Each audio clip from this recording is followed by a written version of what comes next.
Hey there!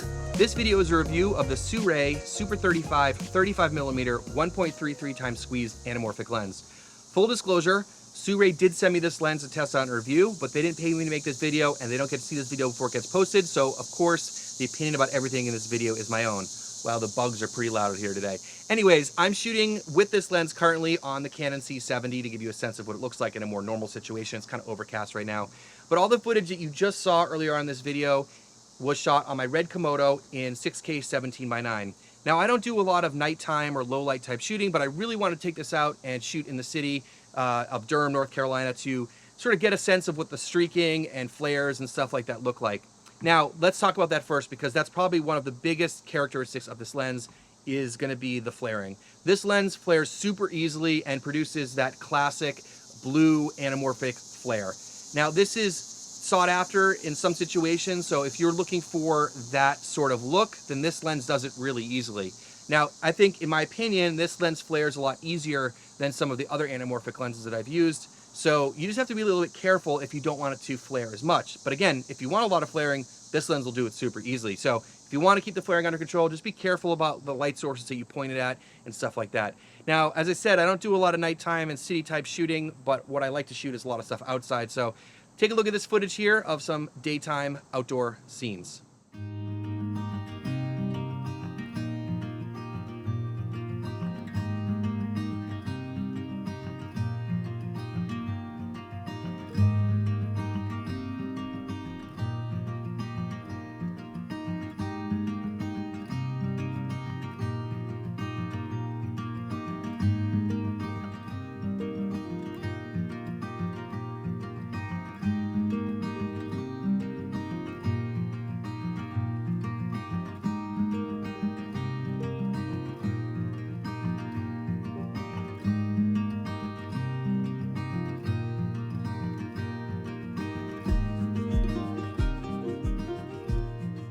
So overall, I am pretty impressed with the image quality coming out of this lens. I think it produces good colors and a decent amount of contrast, and I think overall a pretty pleasing image. So remember, this is a Super 35 lens, so you're not gonna be able to use this on a full frame camera, but if you put this on a Super 35 or APS-C camera and you get a 1.5 or 1.6 times crop, it's gonna put this just over 50 millimeters of full frame equivalent, and I think that's a really handy focal length to use in a lot of different situations. Also, this has a 1.33 times squeeze, which is on the lower range of anamorphic lenses. So if you're unfamiliar with how anamorphic lenses work, calculating aspect ratios and all that kind of stuff, I made a very detailed video, which I'll leave a link down below in the description that will help you out with that. So with the 1.33 times squeeze, I want to mention a few things. First of all, aspect ratios. So because this is on the lower end of the spectrum, if you shoot this with a DCI or 17:9 ratio, after desqueezing, you'll get a 2.51 to 1 ratio. Now, if you're putting this in a CinemaScope, which is 2.39 to 1 ratio, you're gonna have to, it works really well. You can slide it left and right just a little bit. You have a little bit of wiggle room in terms of framing. If you were shooting in UHD or 16:9, you'll wind up with a 2.36 to 1 ratio. Now, CinemaScope, if that's what you're after, is 2.39 to 1, so you'll have to crop in just a little bit, but it's not that much, and I think this works really well for both UHD and DCI. Now, the 1.33 times squeeze doesn't just affect the aspect ratios and desqueezing, but also affects a lot of the characteristics of the lens. So because it's only 1.33 times squeeze, take a look at the bokeh. You know, with anamorphic lenses, you generally are looking for oval-shaped bokeh, but because this doesn't have a very high squeeze factor, the bokeh is just a little bit oval. It's not round, but it's definitely not super oval. But I think it is nice, and it gives you some of that anamorphic characteristics. Other things about anamorphic lenses to think about are going to be distortion and focus fall off. And this lens definitely has some distortion, and you just have to keep that in mind. I know that's kind of weird for a 35mm lens, but when you're talking about anamorphic lenses, they almost all have distortion. So you can definitely see this in a lot of the shots and definitely towards the edges of the frame. In terms of focus breathing, this lens definitely exhibits some focus breathing. And again, that is not uncommon for anamorphic lenses. Even when you watch really highly produced movies that are using very fancy anamorphic lenses, they do have some focus breathing. That's definitely part of the characteristics of an anamorphic lens. In terms of minimum focus, this lens is rated at 2.8 feet. I wouldn't say it's great, but I wouldn't say it's awful at the same time.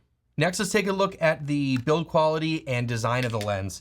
Overall, this lens is amazing to use. It feels great in the hands. It is all metal and is pretty heavy actually.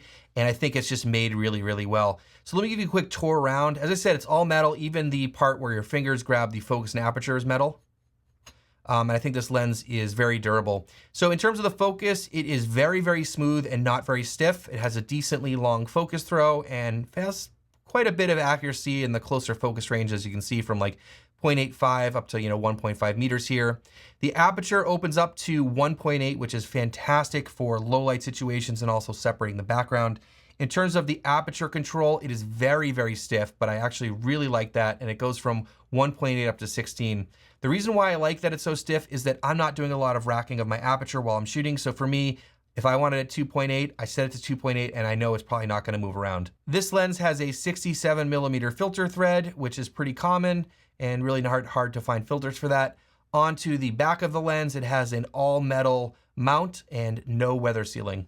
Overall, great build quality. I really enjoy shooting with it. It is a little bit on the heavy side, but it makes you feel like you have a quality lens. Next, let's talk about the price and which cameras you can mount this lens on. So this is the RF version, and at the time of recording this, it's selling for around $600, maybe a little bit less. Now, Sirui does offer this lens and some of their other focal lengths for pretty much every mirrorless mount, either natively or with adapters that they offer. So if you're using any mirrorless camera that has an APS-C or Super 35 sensor, or a full frame camera that has a Super 35 crop mode, you can get some of these lenses to work on your camera. Now, the only time they don't work are like DSLR mounts, like EF mounts, stuff like that. But even if you're shooting on some more inexpensive Super 35 or APS-C cameras like the Canon R7, Sony FX30, Sony a6700, you can get started shooting anamorphic with a lens like this.